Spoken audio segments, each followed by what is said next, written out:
দেখতে দেখতে 10টা রোজা চলে গেল। ওই যে দেখ দেখ কেটা যাইতেছে দেখছস? রমজান মাস উপলক্ষে 1 মাসের মূল্য হইছে। রমজান মাস গেলে এটির আর কুজ্জাও পাওয়া যাইতো না। এটি 1 মাসের লাগি দাঁড়ে টুপি। ও মা গো, জুতাটা ছিঁড়ে গেল, এটা কোনো কথা? এখন কেমনে যাবো? দেখ দেখ মুসলির জুতা হচ্ছে রে গেছে গা।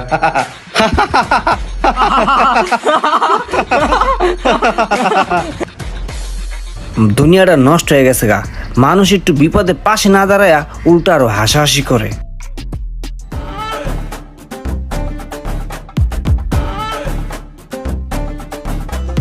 ভাই, জুতাটা একটু সেলাই করে দেন তো। আচ্ছা ভাই, আপনি এক কাজ করেন, এইটা পায়দা আপনি ঘুরে আহেন। ঠিক আছে ভাই, একটু তাড়াতাড়ি করেন।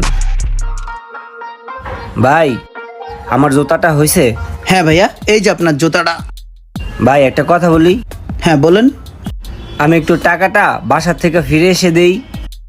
বাসাতে ফিরাইয়া দেই মানে? এ ভাই, এটা কোনো কথা বলেন আপনি? আপনি বাসায় যে টাকা এনে দেবেন আমার কি বলদ মনে হয় নাকি মফিস মনে হয়? আপনি বাসায় যাইবেন আবার টাকা এনে আমার দিয়ে যাইবেন, হেটাও আমার বিশ্বাস করতে হইব? ওই মিয়া, বাড়াবাড়ি না করে আমার টাকা দেন তো ভাই। ভাই আসলে আপনি বুঝতে ভুল করছেন। আমি বলতে চাইছি এটাই যে সামান্য করে টাকা মেরে খাবো না। ভাই সারাদিন রোজা রাখছি তো, রোজা রেখে তো আর আপনার সাথে আমি মিথ্যা কথা বলবো না। ইফতারির পরে এসে আমি টাকাটা দিয়ে যাব। ভাই আপনি এই সমস্ত আর সল্লি বললি তেনার গুল্লি ডায়লগ দিয়েন না। আপনি যদি টাকা না দিয়ে যান, আপনার জুতো পাইবেন না। আর আমার যেই জুতাটা পরিধান করছে এটাও খুললে দিয়ে যান, আপনি খালি পায়ে যাবেন। বাসাতে টাকা এনে তারপর আপনার জুতা নেবেন। ভাই আপনি একটা মানুষ হয়ে একটা মানুষকে এভাবে খালি পায়ে কিভাবে যেতে বললেন? ভাই এই ঈদ খোয়ার মধ্যে একটা মানুষ খালি পায়ে এভাবে যেতে পারে? ভাই আপনি আড্ডা যাইতে পারলে পারেন, না পারলে না পারেন, যেভাবে পারেন হাইটে যান। আমি আপনার কাম করছি না, আপনি আমার পাওনা টাকা দেন। আচ্ছা ভাই, আপনি একটা কাজ করেন, আপনি এই পাথরটা রাখেন, রেখে আমার জুতাটা আমাকে দিয়ে দেন, পরে টাকা দিয়ে জুতাটা নিয়ে যাব। এটার ভিতরে কি কাগজে পেছেন না?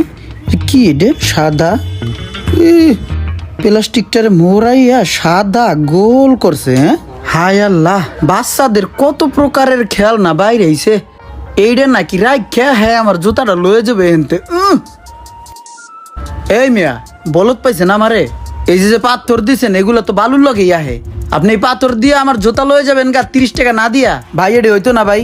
এই যে পাথর আপনি আনছেন, এই পাথর বালুর লগে গড়াগড়ি করে পোলা পাইনি খেলে। হ্যাঁ ঠিক আছে, আপনি আমার টাকা দিয়ে পরে মাল লয়ে যান। যান, আমারটা দিয়ে যাও জুতা। আচ্ছা ঠিক আছে ভাই, টাকা আই না, আমার জুতা নিয়ে যাইতেছি। ঠিক আছে? হ্যাঁ ঠিক আছে। উফ, ধান্দাবাজি আমার লগে। হ্যাঁ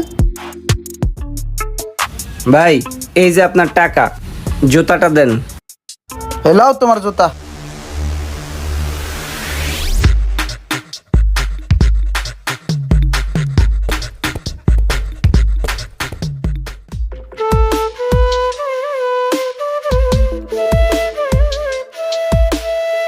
এই সোহাগ ভাই, আরে রোমান ভাই।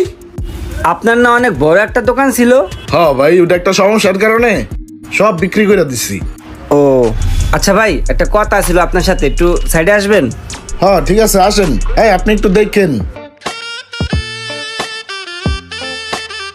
ভাই কথাটা হইলো কি, শোনেন ভাই, আপনি তো একসময় অনেক বড় স্বর্ণকার ছিলেন। দেখেন তো এই পাথরটা কিসের? আরে জিনিসগুলা তো অরিজিনাল মনে হইতেছে। আরে এটা তো অনেক দামি জিনিস, তুমি এটা পাইলা কই? ভাই এই জিনিসটা তো আমার বাপে আমারে দিয়া গেছিল, আর আমার বাপরে আমার দাদাই দিয়া গেছিল। দেখেন তো ভাই জিনিসটা কি। এটা তো হীরা, অনেক দামি জিনিস, মূল্যবান, অনেক মূল্যবান। কি বলেন ভাই, এত দামি জিনিস আর আমি বুঝলাম না। আমি এটা এক মুসিরে দিছিলাম, মুসি তো রাখবই না, পরে মুসি হালাই দিছে। পরে আবার টোকাই আনলাম, ভাবলাম আপনার একটু জানানো উচিত, তাই নিয়ে আসলাম। আরে ভাই, এইটা যদি তুমি মুচিরে দাও, মুচি কি এটার মূল্য বুঝবো? অযোগ্য লোকেরা যদি যোগ্য জিনিস দাও তাহলে কি ওটার দাম দিতে পারে? মুচির নজর তো শিখে মানুষের জুতায়, কার জুতা রং করতে হইব, সেলাই করতে হইব, ওই চিন্তা। মুচি তো এটার কদর বুঝবে না। যে সমস্ত যুবক ভাইরা দাড়ি টুপি রেখে নামাজ রোজা আদায় করার পরে সমাজের কিছু লোক তাদেরকে টিটকারি করে, তাদেরকে বলবো যে সবার কাছে মূল্যায়িত হতে যাবেন না, কারণ সঠিক জিনিসের মূল্যায়ন সবাই করতে জানে না। আর আমরা আল্লাহ তাআলার ইবাদত করি শুধুমাত্র আল্লাহর কাছে মূল্যায়িত হওয়ার জন্য। ভিডিওটি ভালো লাগলে অবশ্যই শেয়ার করে দিবেন প্লিজ।